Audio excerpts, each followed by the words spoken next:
Welcome back. Today's video, retirement planning. What retirement looks like in the Philippines. Just got back from the market. I have here a blue lemonade, about 40 cents. My conversion rate might be a little off because I haven't been in the United States in nearly 2 years. That's refreshing. We also got some eggs. That's right. They don't waste money on packing like they do in the United States. They simply take a piece of cardboard and just throw your eggs in the side for you. Got some nice eggs. These run me about, I don't know, 80 cents, somewhere in there. We'll go ahead and put those down so they don't get broken. Next here, we have a ginormous bushel of medium bananas. Many species of bananas here in the Philippines. I happen to like those. The small ones taste remarkably like pineapples. Also, we cannot forget mangoes. That is about $1.50 worth of mangoes. Those are amazing. So that's what I got. Gonna have some eggs. I have some potatoes and sweet potatoes there in the refrigerator. Lots of spirited comments last video. I don't have my laptop in front of me as I just came in from the market.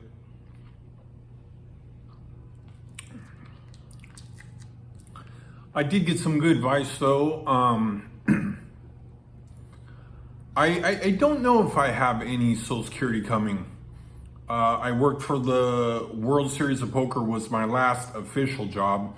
I work extra board in the casinos for several years as well. That is kind of an on-call position based on when tourism is up. Typically get called. Super Bowl. No longer do that. I was doing that while I was living in Mexico. It worked out well. I had a few friends in Las Vegas. I could come crash on their couch, work a few days, and then head back to Mexico. So there's that. At this point, that's been about, that's got to be pushing 17, 18 years ago now. I did get a tip to go check it out online. I emailed my accountant to talk to him about that a little bit, try to see what I have there. It's hard to know, frankly. He said that I pay in the Social Security every year. But again, he also confirmed that'd be a good idea to check it online.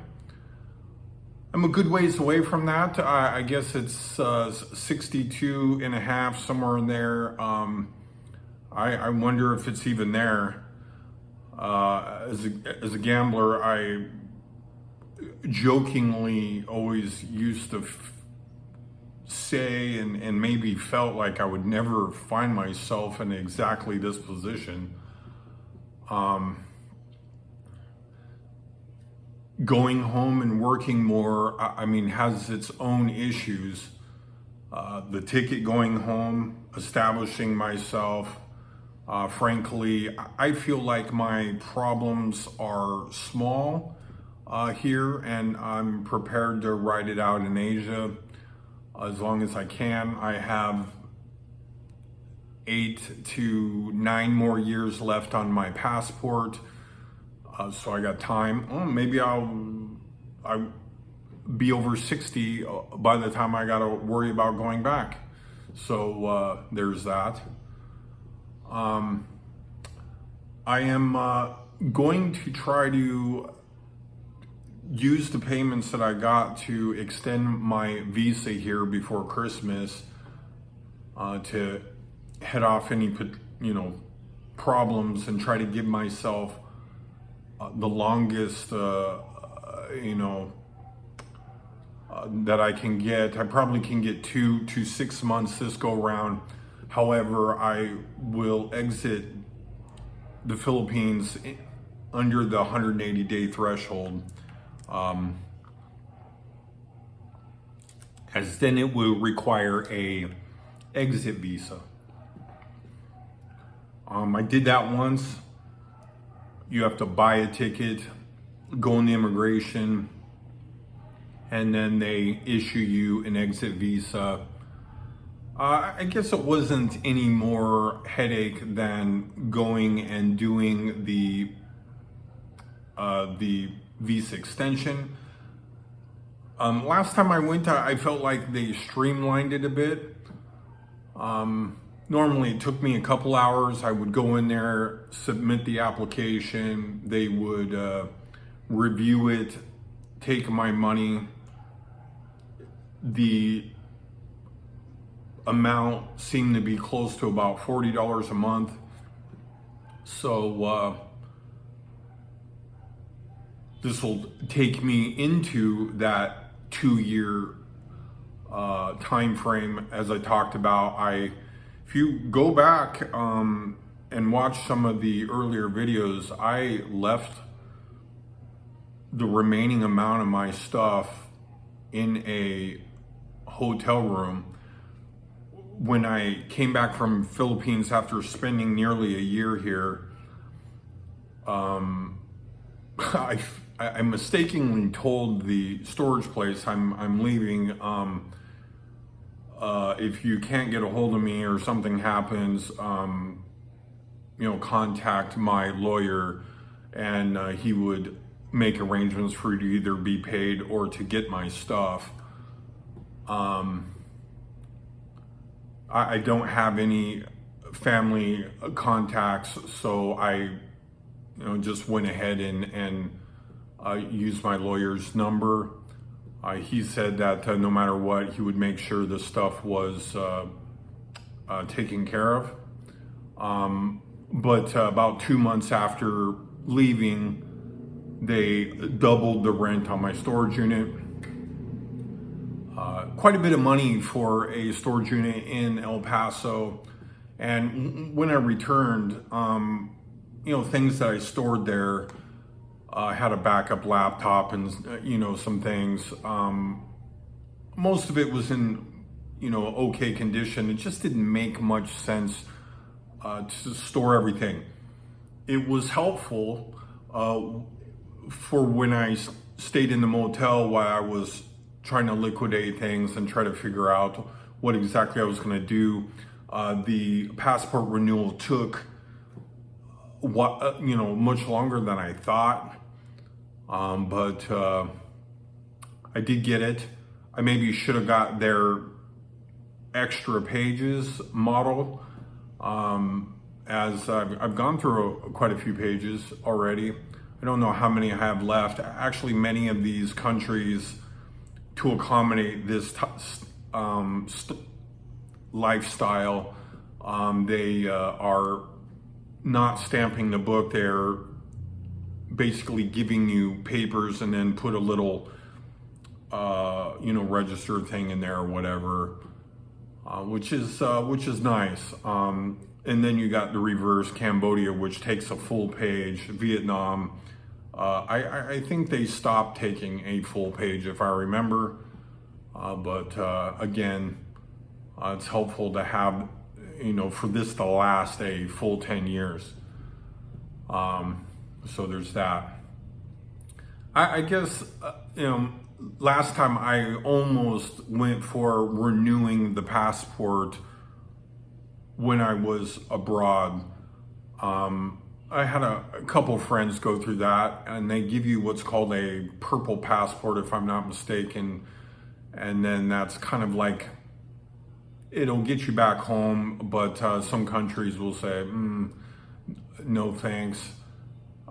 Plus, I did want to deal with the storage unit. $1,200+ a year was well over what it would cost me for just a month here. I am, my expenses are low. I'm probably living on less than $7 a day. And that doesn't include, the visa situation. The first visa here is, of course, free. The first visa in Thailand is also free. I can bounce back and forth with the airline ticket. If I purchase it in advance, it's cheap, but I don't do that as I kind of feel like planning is difficult. This goes back to my gambling days. I should plan more. I often like the retirement, and an interesting example is High Stakes Danny took the other route in life and worked for the government, and he retired the day after 25 years, and of course he gets checks every month, which is helpful, but also I wouldn't say he's in exactly the same situation I am, but maybe close. He has, of course, bills, insurance, car payments, all these different things that use up a good amount of his retirement, and has told me several times that he's thought about actually going back to work. This quite literally would amount to taking your life into your own hands, is what it amounts to. I mean, you roll the dice. I mean, it goes back to gambling, interestingly enough. I'm okay with that. Pretty healthy these days. I guess ideally, if from a strategy standpoint, I guess if I'm starting off feeling well, I'll try to make it back to hopefully drop dead on U.S. soil. That being said, I have dropped dead a couple times. Once in Jason's Deli in Las Vegas. It was an interesting experience. That was my first time. It was my 40th birthday. I was at lunch with a buddy, and we were talking, and I was gone. That happened a few times. It's less scary the third or fourth time. It is an interesting experience. A lot like just flipping off a light. You are done. I did have one of these episodes in northern Thailand, and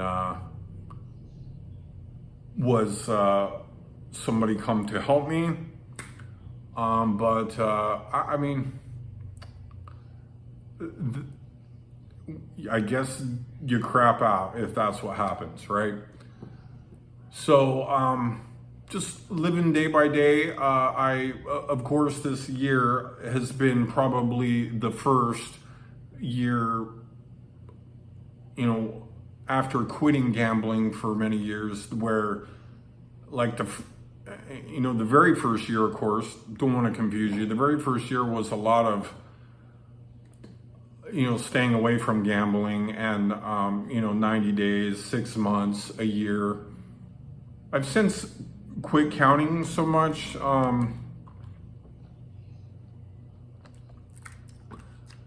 So there's that, but this has been like the first year where I kind of feel like I'm rebuilding phase to my life and to what's going on. It's the main thing that I feel like I was sucked into with the gambling was, more of a right now. I feel like I've slowed down a little bit from that. It's hard to really explain, especially on video, right? But it's difficult to explain the experience. One thing for sure is that I could be looking at the good part of 10 years just rebuilding some foundation beyond gambling, finding my way, new experiences. I mean, that is, you know, that's for sure. Oftentimes, before I, finally quit, I was losing interest for a couple years. So it definitely was, tapering off. I'll go back once in a while, but maybe the end there. I gambled one last time with High Stakes Danny. I wanted to shoot some videos with him. Really entertaining guy. Up until recently, had one of the biggest videos on the channel. And so I decided I want to do, gamble and shoot more videos with him. But yeah, I guess it would be maybe at this point about March of 2022. I think that's it, or 2021. Again, I really quit keeping track of it. I have the date written down on one of my profiles or whatnot. But anyway, I think that's all I got for you today. Thank you all for watching and your spirited comments, and I will catch you on the next video.